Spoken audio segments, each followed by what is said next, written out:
하시길 원하옵고 우리 주 예수 그리스도의 이름으로 기도드립니다. 아멘.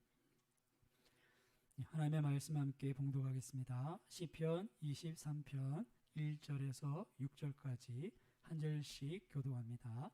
시편 23편 한 절씩 교독하겠습니다. 제가 1절 먼저 봉독합니다. 여호와는 나의 목자시니 내게 부족함이 없으리로다.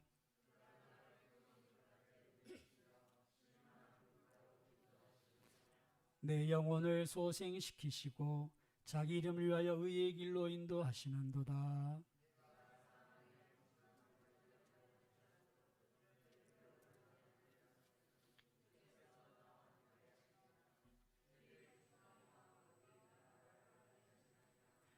주께서 내 원수의 목전에서 내게 상을 차려 주시고 기름을 내 머리에 부으셨으니 내 잔이 넘치나이다.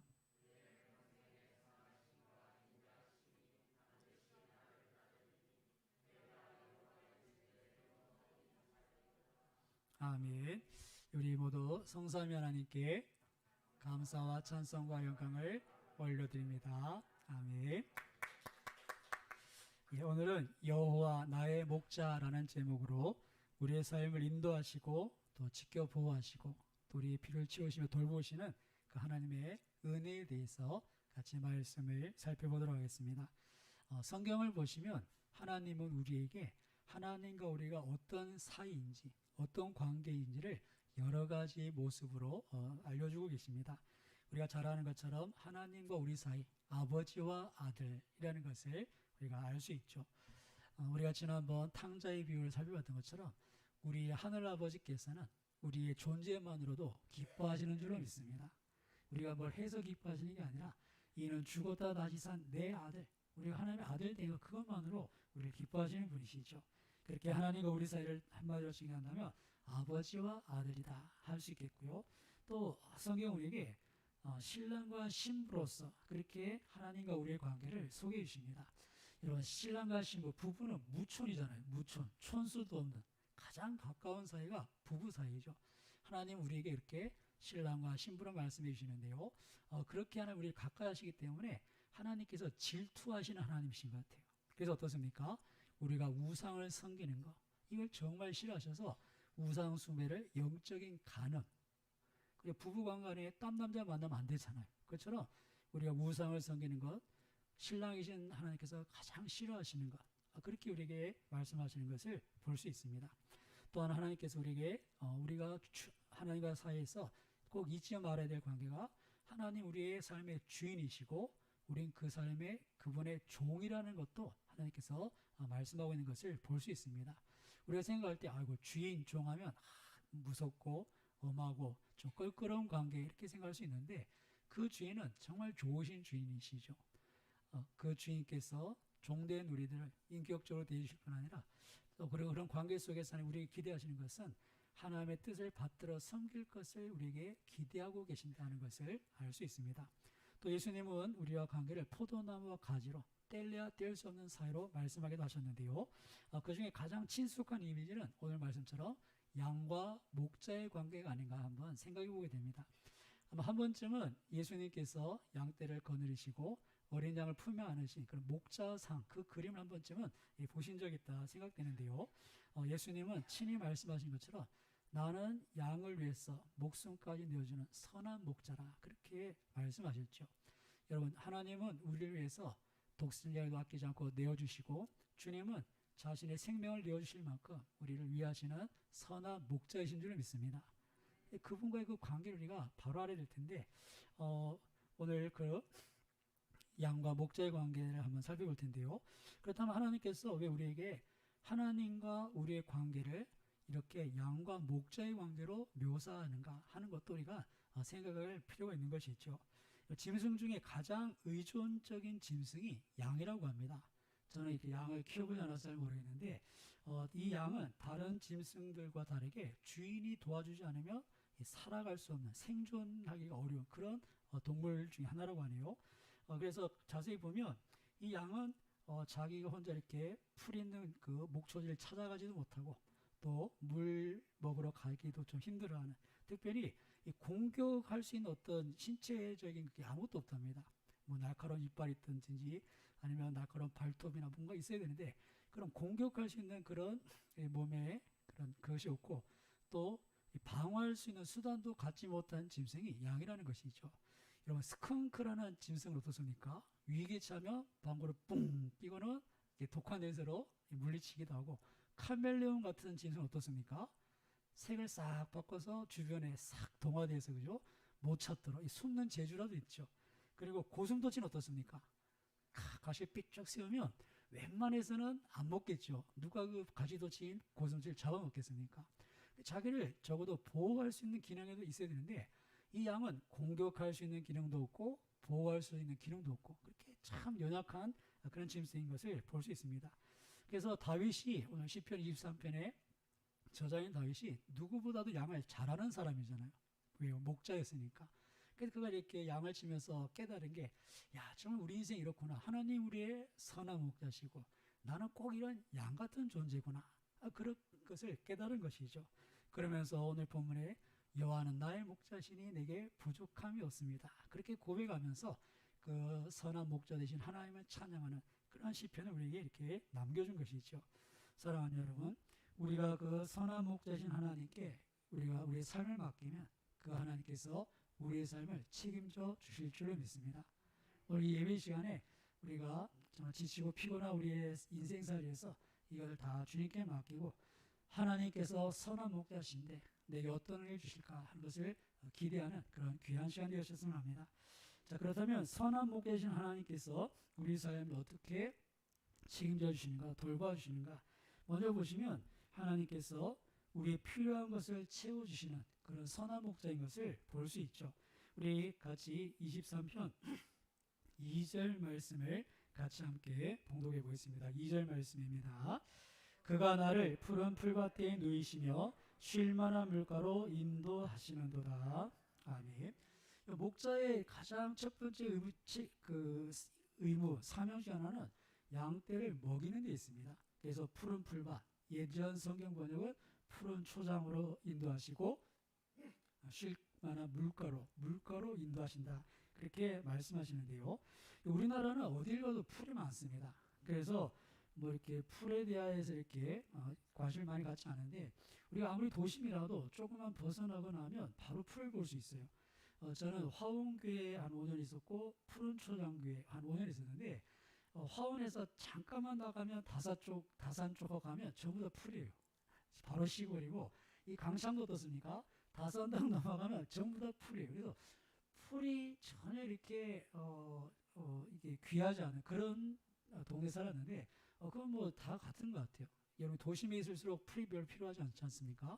우리는 차라리 이 풀이 많은 걸 어떻습니까? 또 이렇게 귀찮아하죠. 아마 성묘 다녀오신 분들은 아실 텐데 이놈의 풀이 왜 그렇게 잘 자라는지 배도 끝이 없는 그렇게 우리나라는 풀이 많아서 문제인 그런 나라입니다. 그런데 팔레스타인 지역은 그렇지 않죠. 비가 워낙 적게 오기 때문에 비가 올 때 잠깐 풀이 나고는 거의 이렇게 메마른 땅이에요. 그런 지역에서 이 목자에게 있어서 가장 중요한 사명은 양떼를 어떻게든 먹을거리가 있는 풀밭에 데려가서 먹을거리를 제공하는 것. 이것이 목자의 사명인 것입니다. 이런 환경 속에서 이 목자의 역할이 얼마나 중요하겠습니까? 다윗은 자신도 그렇게 양떼를 이끌고 다니면서 푸른 목초지를 찾아다니던 경험이 있기 때문에 양은 자기가 먹을 풀의 그런 초장지를 찾을 수 없습니다. 목자가 데려가야 먹고 다시 오는 것이죠. 그러니까 하나님께서 우리의 삶에 이렇게 먹을 거를 채워주시는 분이시구나. 그런 고백을 한다는 것이죠. 그래서 푸른 초장에 누이신다. 그렇게 고백을 합니다. 근데 여러분 푸른 초장에 어떻게 하신다고요? 푸른 초장에 누이신다 이렇게 하시죠. 푸른 초장으로 이끄신다 이렇게 안 하시고 누이신다 그렇게 표현을 합니다. 이 말씀은 우리에게 있어서 푸른 초장으로 이끌으시러 가시는데 그냥 이렇게 겨우 먹고 살 만한 풀을 주시는 게 아니라 넉넉한 배부른 정도의 양식거리를 주신다. 그런 의미를 담고 있습니다.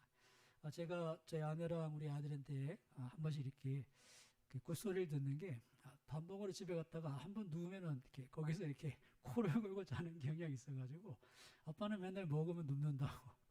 근데 여러분 이게 사람이 배가 부르면 이렇게 눕고 싶은 마음이 저만 있는가요? 그죠? 그런 마음이 이제 배가 부르면 눕게 되는데 어떻게 보면 이 푸른 초장에 누이신다 이 말씀은 그냥 우리가 먹을 게 없어서 막 쫓아다니다가 야 저기 풀 몇 폭 있네 저기 몇 폭 있고 그렇게 겨우 먹는 게 아니라 배부르게 먹고 정말 누울 수 있는 쉴 수 있는 그 정도의 넉넉한 피로 그렇게 치우신다는 것을 볼 수 있습니다.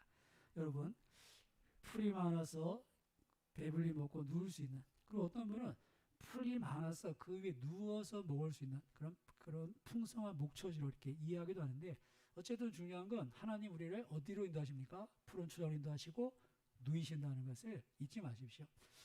다시 한번 따라해 보겠습니다. 푸른 초장에 누이시며 그죠? 푸른 풀밭으로 읽어야 되는데 제가 초장에 익숙해가지고 여러분 하나님께서 이렇게 푸른 풀밭으로 인도하실 뿐 아니라 또 어디로 인도하십니까? 쉴 만한 물가. 여러분 이 말씀은 하나님께서 우리를 잘 아신다 그런 의미입니다. 양은 참 이렇게 성향이 굉장히 온순하기도 하고 겁이 많아가지고 물이 콸콸콸 흘러가는 데는 겁이 나서 들어가지 못합니다. 특별히 양은 어떻습니까? 몸에 털이 많은데 물에 들어가서 이렇게 젖으면 무거워서 움직이지 못해요. 그러다 이렇게 자빠지면 못 나오는 거예요. 그러니까 이 양들을 먹이는데 목자들이 얼마나 신경을 쓰는지 잔잔한 물가, 쉴만한 물가. 그 양들이 걱정 없이 두려움 없이 이렇게 물을 마실 수 있는 그런 안전지대로 인도한다는 것을 볼 수 있습니다. 이것은 이 양을 잘 아는 그런 목자의 이렇게 세심한 배려겠죠. 어떻게든 양들이 두려움 없이 편안히 마실 물을 마실 수 있도록 인도하는 그런 모습을 이렇게 묘사한 그런 말씀인데요. 양하고 사슴 같은 동물은 풀을 먹으면 이 갈증 때문에 꼭 물을 먹는 그런 짐승이라고 하네요. 그런 면에 있어서 이 목자가 그런 양을 잘 알고 쉴만한 물가 그냥 아무데나 데려가서 빨리 물 먹고 가자 이게 아니라 쉴만한 물가에 가서 양들을 먹이신다는 것을 이렇게 보게 됩니다. 여러분 하나님께서 이렇게 우리를 잘 아시는 줄 믿습니다. 목자이신 그분은 양을 잘 압니다.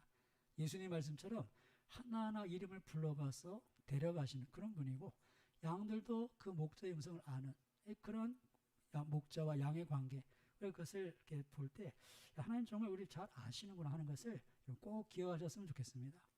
따라해보세요. 하나님께서 나를 나보다 더 잘 아신다.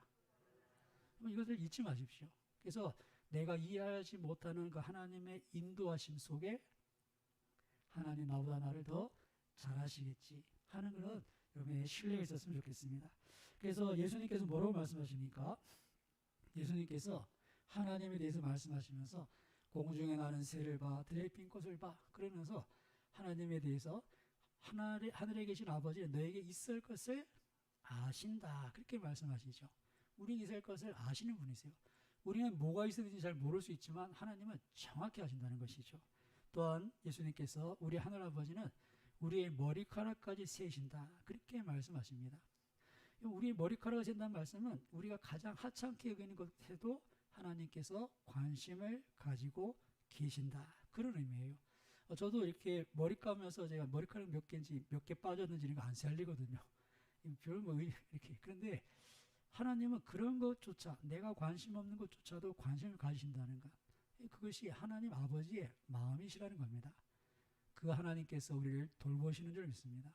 있어야 될 것도 하시고 머리까지까지 다 세려가면서 뭐가 필요한지 지금 어떻게 해줘야 되는지 그걸 다 하시고 우리를 돌보시고 피를 치우시는 그런 하나님이라는 사실을 잊지 마십시오. 오늘 다윗은 그런 하나님을 고백합니다. 여호와는 나의 목자시니 내게 부족함이 없으리로다. 그분은 나를 푸른 풀밭으로 인도하시고 쉴만한 물가로 인도하시는 분이시다. 오늘 아침에 그 하나님을 나의 목자이심을 다시 한번 기억하심으로 마음의 세움을 얻으시기를 주님의 이름으로 축원합니다. 여호와는 나의 목자시니 내게 부족함이 없으리로다. 그것이 고백이죠. 두 번째로 선한 목자이신 하나님 우리에게 어떤 은혜를 베푸시는가. 두 번째로 보시면 우리의 길 우리가 가야 할 인생의 길을 바른 길로 인도하신다는 겁니다. 우리 같이 한번 3절 말씀을 같이 봉독하겠습니다. 3절 4절까지 같이 봉독해 보겠습니다. 3절만 같이 봉독합니다.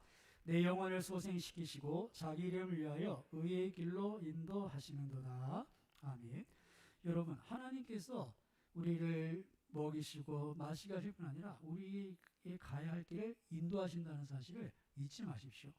하나님께서 이스라엘 백성들을 애굽에서 건져내시고 그들의 길을 인도해 가셨듯이 또 예수님을 광야로 이끌어 40일 금식하게 하셨듯이 우리의 삶을 이렇게 인도하시는 분이심을 우리가 기억해야 합니다.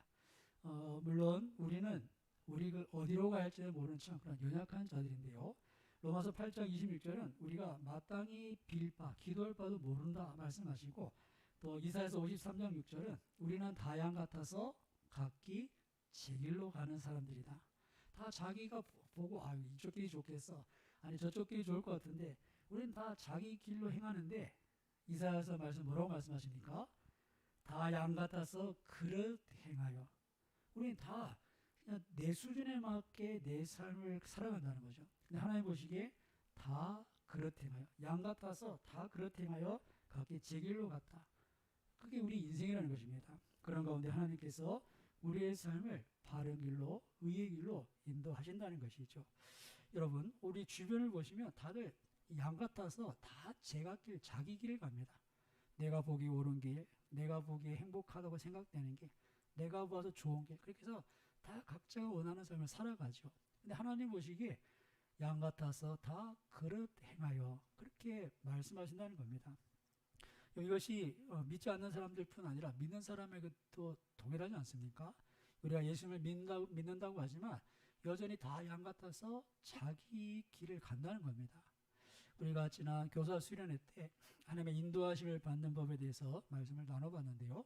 우리가 하루하루 살아가면서 하나님께 하나님 어떻게 해야 될까요? 라고 묻는 시간이 5분도 안 된다는 겁니다.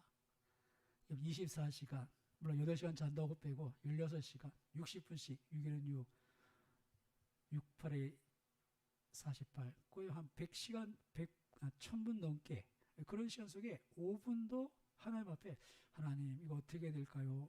하나님 오늘은 어디로 갈까요? 이런 것들을 한 번도 묻지 않고 산다는 것이죠. 눈을 잠깐 감아보시고 내가 살면서 한 5분 정도, 그러니까 짧게는 하루에 한 5가지나 10가지 정도 되겠죠.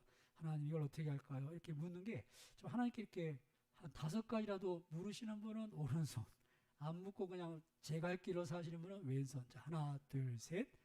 예, 손 내려주십시오. 감사합니다. 그렇다는 거예요. 우리가 하나님께 묻지 않고 하나님의 인도를 구하지 않고 살지만 여러분 우리가 하나님께 우리의 인생을 맡기고 그분의 인도를 구하면 기쁨으로 우리의 삶을 인도하시는 분이신 줄 믿습니다. 어떻게든 지금도 우리 옆에 성령님 보내주셔서 헬퍼를 붙여주셔서 바른 길 가도록 그렇게 우리를 인도하시려고 성령의 인도하심을 쫓아서는 하나님의 아들답게 살도록 우리를 지금도 이렇게 후원하시는 그런 분이십니다. 그런 면에 있어서 우리가 좀 하나님께서 우리 인생의 선한 목자 되신다는 것, 그것을 다시 한번 기억했으면 좋겠습니다. 우리 학생들 진로를 고민할 때 이것저것 따져서는 답이 없습니다. 시험이 내가 성적이 좋은 게 있고 그 다음에 요즘 이렇게 졸업해서 취업이 잘 되는 과가 이런 게 있고 그게 지금은 그렇지만 막상 과를 지나고 졸업할 때 되면 많은 게 변해 있고요. 또 그렇게 생각해서 내가 원하는 직장에 들어가도 퇴사하는 경우가 많이 있습니다. 적응이 안 돼서. 그리고 그런 과정 속에서 제가 종종 말씀드리지만 하나님의 인도하심, 그 확신이 없으면 어떤 어려운 일을 만나면 이것을 뚫고 나가기가 쉽지 않은 거예요. 왜요? 이게 아닌가? 그러면 다른 데로 눈을 돌릴 수 있다는 거예요. 그런 경우가 많다는 거죠. 나이 40, 50 넘어서 결정거리 없을 때는 그냥 버티자 이렇게 되겠지만 20대 되면 이직률도 높잖아요. 해보고 어려우면 또 바꾸는 거예요. 뭔가 준비하다가 힘들면 또 바꾸는 거예요. 이게 어디에서 정착이 되겠습니까? 나이가 돼서 더 이상 바꿀 수 없는 그런 상황에 이게 그냥 내 운명인가 보다. 그렇게 사는 게 인생이라면 사랑하는 여러분, 하나님께서 우리의 삶을 선한 길로, 의의 길로 인도하실 줄로 믿습니다. 그래서 따라가다 보면 지금은 내가 원하지 않는 길일 수 있고 지금은 정말 이 길이 끝이 어떻게 될까 전혀 미래가 보이지 않는 그런 길일 수 있지만 하나님은 선한 목자시라는 것을 잊지 마십시오. 여러분 광야로 마귀에게 시험 받으러 가게 하는데도 하나님 그렇게라도 인도하시는 거죠. 예수님을. 그리고 이스라엘 백성들의 출애굽 여정을 보면 우리가 잘 아는 것처럼 아니 좋은 길 놔두고 그냥 해안길 따라 쭉 올라가면 보름이면 갈 길을 굳이 광야로 꺾어가지고 그렇게 고생을 시키셨는가. 하지만 하나님의 인도하시면 선하신 줄 믿습니다. 그분의 인도를 따라가면 분명히 무슨 유익이 있다는 거예요. 우리가 알 수 없지만 하나님은 분명히 그 길을 통해서 우리에게 믿음의 유익을 주시고 우리로 하여금 하나님의 백성답게 그리스도인답게 우리를 만들어 가실 줄 믿습니다. 그래서 한 발짝 한 발짝 그 인도를 따르는 것이 중요합니다. 그런 가운데 혹 사망의 음침한 골짜기, 그런 골짜기 지나도 절대 두려워하지 않아도 되는 것은 하나님이 인도하신 길이라면 따라해보겠습니다. 죽음도 유익하다. 죽는 것조차 유익하다는 거예요. 그런 믿음이 있으시길 주님의 이름으로 축복합니다. 그런 믿음이 있어야 하나님의 인도하신 끝에 예비하신 내 원수의 목전에서 내게 상을 베푸시고 내 잔이 넘치나이다. 그런 은혜들을 누리게 될 줄 믿습니다. 그 길을 끝까지 가야 그런 은혜가 있는 것이겠죠. 많은 분들이 지금 하나님의 인도하심 속에 이런 사망의 음침한 골짜기, 내 인생의 그런 어려움 속에서 뒤로 물러서고 이렇게 이스라엘 백성들이 가데스 바네아에서 들어가서 이제 약속의 땅을 취하면 되는 그 순간에서 그들이 돌아섰던 것 같이 우리 인생에서 돌아서는 경우가 많이 있습니다. 제가 예전에 재미있는 얘기 하나 들려드렸죠. 산에서 등산을 하다가 발이 미끄러져서 절벽으로 떨어졌는데 마침 나뭇가지를 붙잡고 겨우 메롱메롱 매달리게 된 거예요. 그래서 막 하나님 앞에 기도합니다. 하나님 제발 살려주십시오. 도와주십시오. 막 간절하게 기도하니까 하나님께서 감동을 주시게 뛰어내려라. 뛰어내려라. 그러니까 이 사람이 정신이 버쩍 드는 거예요. 아니 하나님 살려달라니까요. 그러니까 하나님께 하시는 말씀이 뛰어내리라니까. 그래서 그 사람이 나중에 한참 하다 뭐라고 그랬다고요? 거기 다른 사람 없어? 하나님 자꾸 뛰어내리라니까 죽겠는데 그래서 다른 사람을 찾더라는 거죠.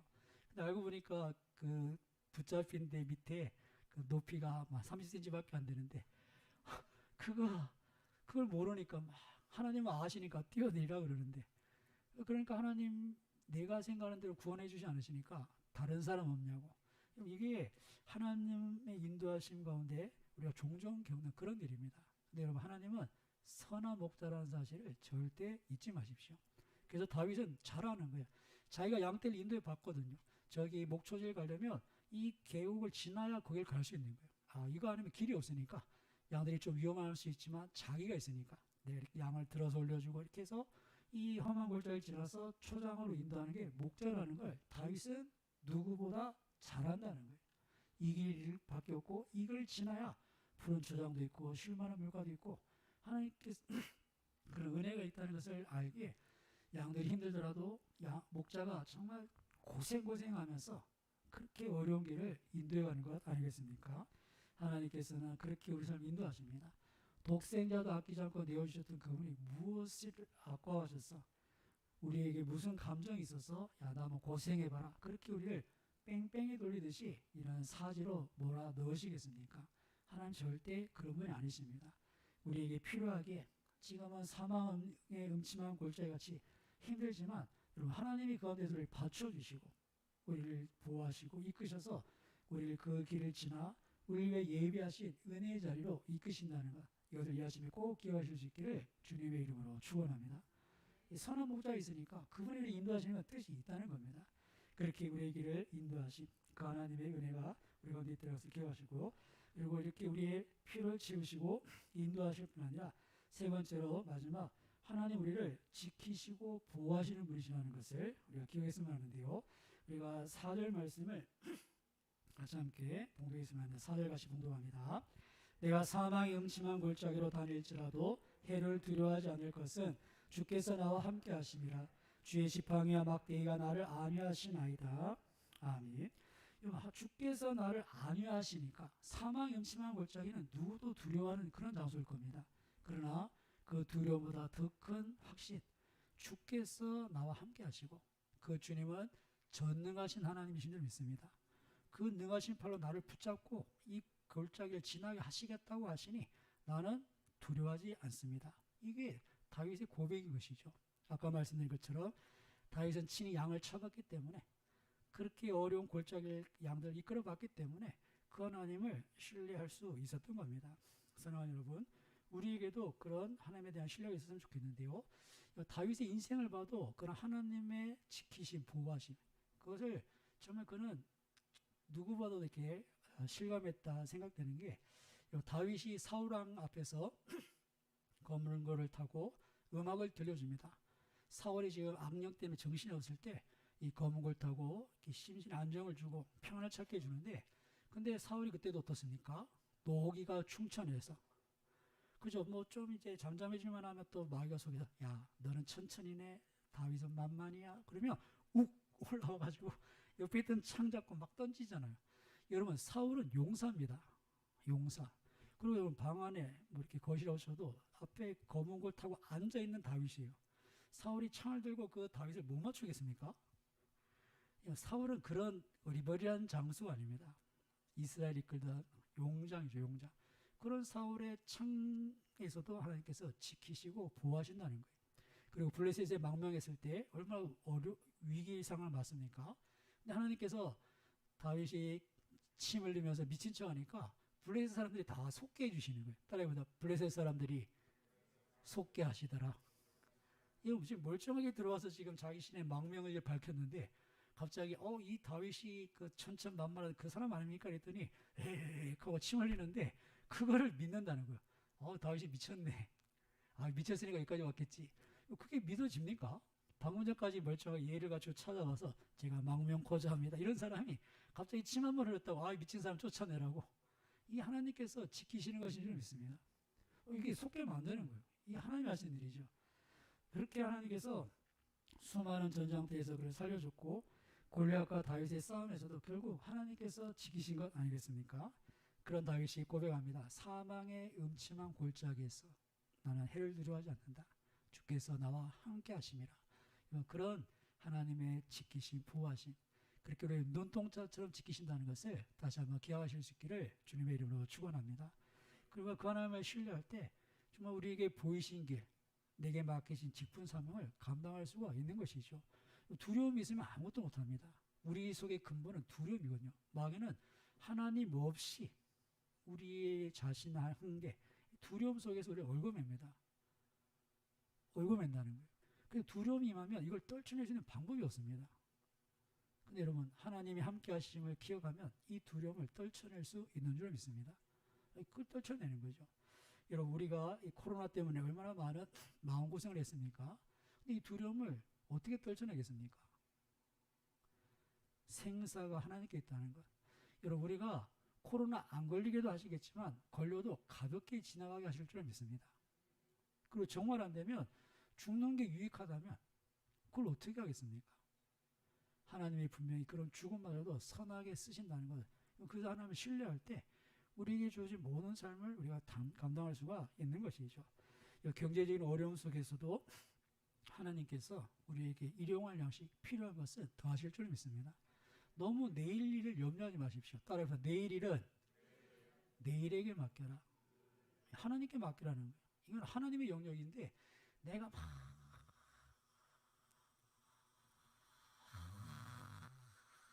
한다고 그 염려만 한다고 답이 없어요. 염려만 할수록 어떻습니까? 마음은 점점 괴롭고 답은 없으니 점점점 힘만 들 뿐인데, 하나님은 내일 일을 책임지신다는 거예요. 그래서 하나님 얼마나 자신 있게 말씀하시냐면, 야, 오늘 것만 구해라. 따라해서 오늘 것만 구해라. 내일은 내가 또 줄 테니까 오늘 것만 구해라. 하나님 너무 자신 있게 말씀하지 않으십니까? 그래서 하늘을 만나도 어떻습니까? 하루치만 거둬라. 하나님이 그만큼 우리에게 확실하게 필요한 것은 주신다는 말씀입니다. 그러니까 하루치만 구해라. 그래서 더고도 없으면 아예 썩게 만드시죠. 봐라 날 못 믿네. 썩게 만들고 다음날에도 또 하루치. 자, 그리고 안식일은 일하지 말고 쉬어야 되니까 금요일 날은 2배. 그럼 또 2배가 남는 거예요. 하나님께서 그렇게 완벽하게 우리 삶에 대해서 말씀해 주시는데, 따라해보세요. 내가 믿음이 적구나. 그렇죠. 우리는 그 하나님에 대한 믿음으로 사는 사람입니다. 하나님께서 이런 경제적인 부분도 또 우리 자녀들, 우리가 여러 가지 걱정하는 것들은 우리 역량, 몫이 아닙니다. 우리는 그저 할 수 있는 걸 최선을 다하고 나머지는 하나님께 맡기고 하나님의 은혜로 사는 인생인 줄 믿습니다. 우리는 열심으로 사는 인생이 아니에요. 내 노력으로 사는 인생이 아니라 내 능력이 아니라 하나님의 은혜로 사는 자들이라는 것을 다시 한번 기억하셔서 우리를 염려케 하고 두려워하게 하는 그 모든 일에서 자유할 수 있기를 주님의 이름으로 축원합니다. 다윗은 그걸 알았어요. 자기가 목자였기 때문에 자기 앞에 노는 양들이 얼마나 자유롭게 놀지 않았어요. 아이고 저것들은 내가 있으니까 저렇게 디비전 노네. 걱정은 목자가 하는 거예요. 양이 걱정하는 게 아니에요. 그러니까 가만 보니 다윗도 맞네. 나도 하나님 양인데 하나님 걱정하시겠지.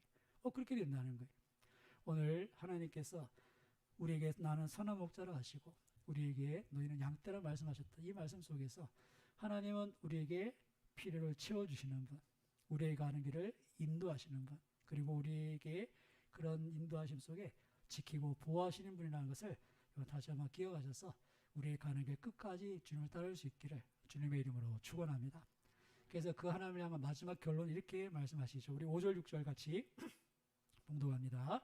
주께서 내 원수의 목전에서 내게 상을 차려주시고 기름을 내 머리에 부으셨으니 내 잔이 넘치나이다. 내 평생의 선하심과 인자하심이 반드시 나를 따르리니 내가 여호와의 집에 영원히 살리로다. 아멘. 다윗은 그런 하나님을 잘 알기에 목자이신 그분을 잘 알기에 나는 평생에 어떻습니까? 주님을 따를 것입니다. 반드시 따를 겁니다. 그리고 영원히 여호와의 집에 살겠습니다. 그런 고백을 드린 것입니다.